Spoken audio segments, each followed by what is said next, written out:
Hay una pregunta que casi nadie se hace cuando ve arder un edificio en la pantalla del televisor. No es quién lo hizo, ni cuántas víctimas hay. La pregunta que debería quitarte el sueño es esta. ¿Quién compró acciones justo antes de que empezara el fuego? Porque mientras tú y yo estábamos procesando las imágenes, mientras los presentadores competían por darnos el dato más impactante, hubo personas que ya habían ejecutado sus órdenes de compra, ya habían posicionado su capital, ya sabían exactamente cómo iba a reaccionar el mercado. Y lo más perturbador de todo es que esto no es una teoría, es contable, es auditable. Tiene nombre, apellido y número de cuenta bancaria. Hoy vamos a hacer algo que los medios convencionales rara vez hacen. Vamos a seguir el dinero, no el dinero del conflicto en sí, sino el dinero que se mueve antes, durante y después. Vamos a entender por qué para un segmento muy específico de la economía global, la palabra paz no genera esperanza sino algo mucho más mundano, una señal de venta. Y al final de este recorrido, te prometo que nunca más vas a ver las noticias de la misma manera. Empecemos por lo más básico, la relación entre el miedo y el capital. Los mercados financieros son, en esencia, máquinas de procesar expectativas. No reflejan la realidad presente, reflejan lo que los inversores creen que va a ocurrir. Y ahí está la primera grieta en la narrativa que nos cuentan. Si los mercados se mueven en función de expectativas, y si hay personas que pueden moldear esas expectativas, entonces el mercado no es un árbitro neutro de la economía. Es un instrumento que puede tocarse como un piano. Piénsalo de esta manera. Imagina que tienes la capacidad de susurrar algo al oído de los mercados financieros. Una frase, una declaración, un rumor cuidadosamente filtrado. En cuestión de milisegundos, algoritmos de alta frecuencia procesarían esa información, órdenes de compra y venta cruzarían el Atlántico a la velocidad de la luz y miles de millones de dólares cambiarían de manos. Para cuando el ciudadano promedio leyera la noticia en su teléfono, la jugada ya estaría hecha. Esto no es ciencia ficción. Esto tiene un nombre en los mercados. Se llama front-running informativo. Y en el contexto de los conflictos geopolíticos, opera a una escala que hace que el escándalo de Wall Street de 2008 parezca una transacción de barrio. Pero antes de que lleguemos al mecanismo completo, necesitas entender algo sobre la naturaleza del riesgo. Los inversores profesionales no huyen del riesgo, lo cuantifican, lo venden, lo convierten en un producto financiero que otros compran. Cuando estalló el conflicto en el Golfo Pérsico, cuando las tensiones en el estrecho de Taiwán alcanzaron su punto más alto en décadas, cuando las sanciones contra grandes productores de energía empezaron a apilarse, lo que para los ciudadanos era incertidumbre, para ciertos fondos de inversión era exactamente el entorno que necesitaban para ejecutar estrategias que llevan años preparadas. Hay un concepto que se maneja en los círculos financieros más opacos del mundo. Se llama War Premium, prima de guerra. Es el sobreprecio que los mercados incorporan a los activos de riesgo cuando la probabilidad de conflicto aumenta. Y lo que hace que este concepto sea tan revelador no es su existencia, sino su predictibilidad. Porque si puedes anticipar cuándo se va a aplicar esa prima y cuándo va a desaparecer, tienes en tus manos uno de los arbitrajes más rentables de la historia económica moderna. ¿Y quién puede anticiparlo? Exactamente. Ahora bien, seamos precisos. No estamos hablando de que exista una sala secreta con hombres vestidos de negro decidiendo cuándo empieza una guerra para ganar dinero. La realidad es más sutil, más sistémica y precisamente por eso más difícil de ver. Estamos hablando de incentivos estructurales, de sistemas donde las mismas personas que toman decisiones de política exterior tienen intereses financieros en los sectores que se benefician de esas decisiones, de un ecosistema donde el flujo de información privilegiada no viola necesariamente ninguna ley, porque las leyes fueron escritas con suficientes agujeros como para permitirlo. Hablemos de las sanciones, porque ahí es donde el mecanismo se vuelve visible de una manera que debería indignarte. Cuando un gobierno impone sanciones económicas a otro país, la narrativa oficial es siempre la misma. Estamos usando el poder económico en lugar de las armas para proteger valores y hacer cumplir el derecho internacional. Es una postura moralmente impecable, y en algunos casos incluso funciona, pero debajo de esa narrativa hay una geometría financiera que se activa de manera casi automática. Tomemos como ejemplo una sanción sobre un país exportador de petróleo o gas natural. En el momento en que esa sanción se anuncia, ocurren varias cosas simultáneamente. El suministro global percibido se reduce, los contratos de futuros de energía suben, los países competidores del sancionado se convierten automáticamente en alternativas más atractivas para los compradores internacionales, y las infraestructuras que pueden canalizar esa energía por rutas alternativas se vuelven estratégicamente valiosas de la noche a la mañana. ¿Quién tiene posiciones en esas infraestructuras? ¿Quién posee acciones de los exportadores alternativos? ¿Quién financió, años antes, el desarrollo de las rutas de transporte que ahora se vuelven indispensables? Si haces ese trabajo de investigación, si revisas los registros de inversión con la atención suficiente, empiezas a ver patrones que resultan estadísticamente difíciles de explicar como coincidencias. Mientras tanto, tú pagas el sobreprecio en la factura de la luz, y la explicación que recibes es que es consecuencia inevitable de la situación geopolítica, como si la geopolítica fuera un fenómeno atmosférico, como si fuera el viento. Y aquí está el primer open loop que quiero que mantengas en la cabeza mientras seguimos.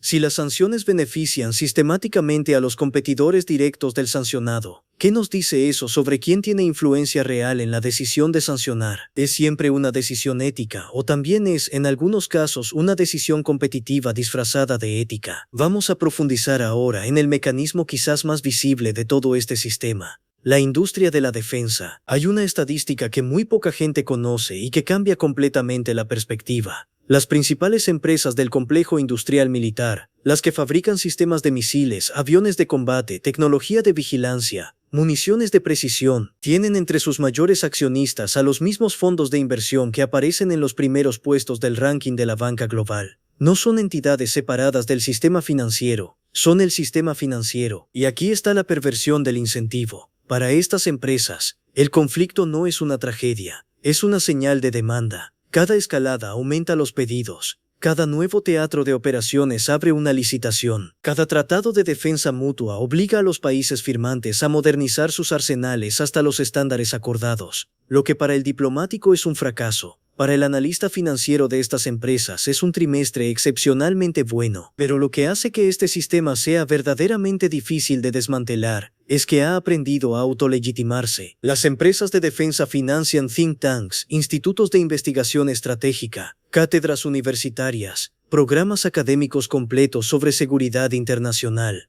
No de manera oculta, sino abiertamente, con sus logos en los folletos. Y el trabajo de estos institutos consiste, entre otras cosas, en producir el marco conceptual que justifica el gasto militar. Las amenazas se catalogan, se jerarquizan, se comunican al público con el lenguaje preciso de la urgencia moderada, no tanto como para generar pánico, pero suficiente como para que la asignación presupuestaria parezca racional. Piénsalo como el marketing más sofisticado del mundo. El producto son los sistemas de armas, el mercado es el presupuesto público, y la campaña de publicidad es el análisis geopolítico que consumes en los medios de comunicación. Ahora llegamos a algo que la mayoría de los análisis ignoran completamente, y que creo que es el aspecto más revelador de todo este ecosistema. El ciclo de las negociaciones de paz. Hemos sido entrenados culturalmente para ver las negociaciones de paz como el momento más esperanzador de un conflicto, y en términos humanos, lo son. Cada día que no hay bombardeos es un día donde las personas pueden respirar. Eso es real y no puede minimizarse. Pero desde el punto de vista del análisis financiero, las negociaciones de paz son algo completamente diferente. Son ventanas de reposicionamiento. Cuando las partes en conflicto se sientan a negociar, varias cosas ocurren en los mercados. La war premium de los activos de energía empieza a descomprimirse. El precio de ciertos instrumentos de cobertura de riesgo cae. Las acciones de las empresas de defensa experimentan una corrección moderada. Y los contratos de reconstrucción, que llevan meses siendo negociados en privado, empiezan a materializarse en forma de anuncios públicos. Los grandes fondos de infraestructura, las empresas de construcción con divisiones especializadas en reconstrucción posconflicto, los consorcios de telecomunicaciones que van a tender la fibra óptica del nuevo Estado, los bancos que van a emitir la deuda soberana del país en reconstrucción, todos ellos han estado preparando sus posiciones durante el conflicto, esperando exactamente este momento. Y hay algo más que ocurre durante las negociaciones que casi nadie menciona. Los acuerdos de paz modernos rara vez son solo documentos políticos. Son también arquitecturas económicas. Definen quién va a explotar los recursos naturales del territorio, bajo qué régimen regulatorio, con qué protecciones para los inversores extranjeros, qué sectores van a ser privatizados como condición para recibir ayuda internacional. La paz, cuando llega, viene empaquetada con condiciones que configuran la economía del país en conflicto durante décadas. El Banco Mundial, el Fondo Monetario Internacional, los fondos de ayuda bilateral, Todos estos instrumentos de cooperación internacional tienen un denominador común.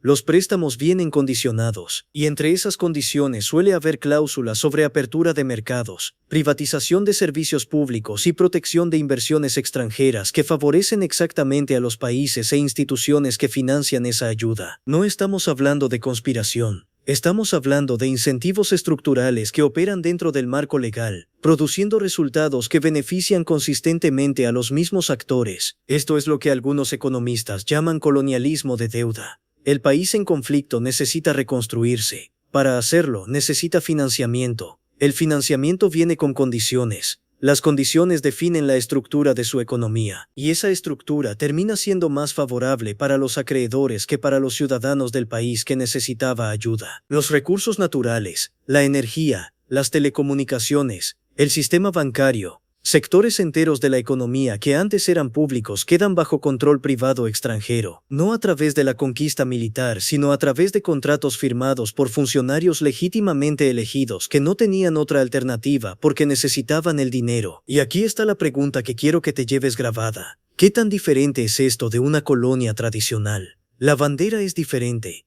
los métodos son diferentes, pero el flujo de riqueza sigue yendo en la misma dirección. Ahora bien, he estado describiendo el funcionamiento del sistema desde el punto de vista de los grandes actores, pero hay una pieza del mecanismo que nos afecta directamente a todos nosotros, y que opera en el terreno de la psicología colectiva, la narrativa mediática. Los conflictos armados son, entre otras cosas, guerras por el relato, y en esa guerra, los medios de comunicación no son árbitros neutros, son actores con intereses propios, con estructuras de propiedad que los conectan al mismo ecosistema financiero que hemos estado describiendo. Existe una mecánica muy precisa en cómo se construye la narrativa de un conflicto. Primero, se establece la polarización moral. Hay buenos y hay malos. Hay víctimas y hay agresores. Esta simplificación es absolutamente necesaria para garantizar el apoyo popular a las decisiones que van a tomarse. Nadie aprobaría un presupuesto de defensa extraordinario para defender a una de las partes en un conflicto territorial complejo con décadas de historia, pero sí lo aprueba para defender a las víctimas de una agresión injustificada. Segundo, se gestiona el ritmo de la información.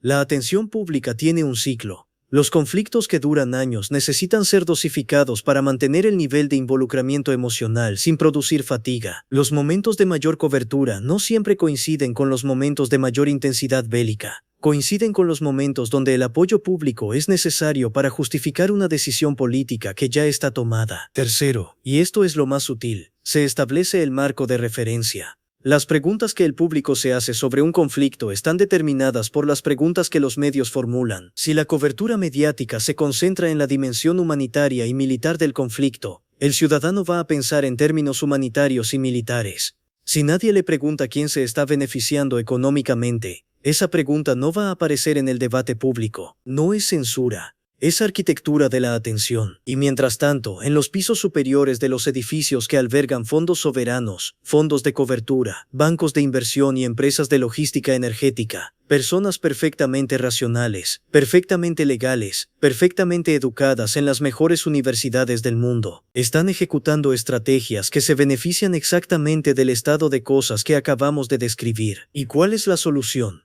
Seré honesto contigo. No hay una solución simple. El sistema que hemos descrito no es el resultado de la maldad de unas pocas personas. Es el resultado de incentivos que se han consolidado a lo largo de décadas, que están protegidos por marcos legales que ellos mismos contribuyeron a diseñar, y que operan a una escala de complejidad que dificulta cualquier intervención directa. Pero hay algo que sí puede hacerse. Y empieza por exactamente lo que estás haciendo ahora mismo. Entender el mecanismo no te da el poder de detenerlo, pero sí te da el poder de no ser manipulado por él, de no convertirte en un amplificador involuntario de narrativas que sirven a intereses que no son los tuyos, de hacerte las preguntas correctas cuando ves una noticia sobre un conflicto, sobre una sanción, sobre un acuerdo de paz, sobre un paquete de ayuda humanitaria. ¿Quién gana si esto sucede? ¿Qué contratos se van a firmar? ¿Qué recursos van a cambiar de manos? ¿Qué narrativa necesita este resultado para volverse políticamente aceptable? Estas no son preguntas de un paranoico. Son las preguntas que hacen los analistas financieros todos los días. son las preguntas que hacen los periodistas de investigación con acceso a los documentos correctos. Son las preguntas que un ciudadano informado debería poder hacerse frente a cualquier conflicto internacional. La próxima vez que veas estallar una crisis geopolítica, haz un ejercicio. Abre en paralelo la plataforma de noticias que normalmente consumes y abre también los datos de los mercados de futuros de energía, las cotizaciones del sector de defensa,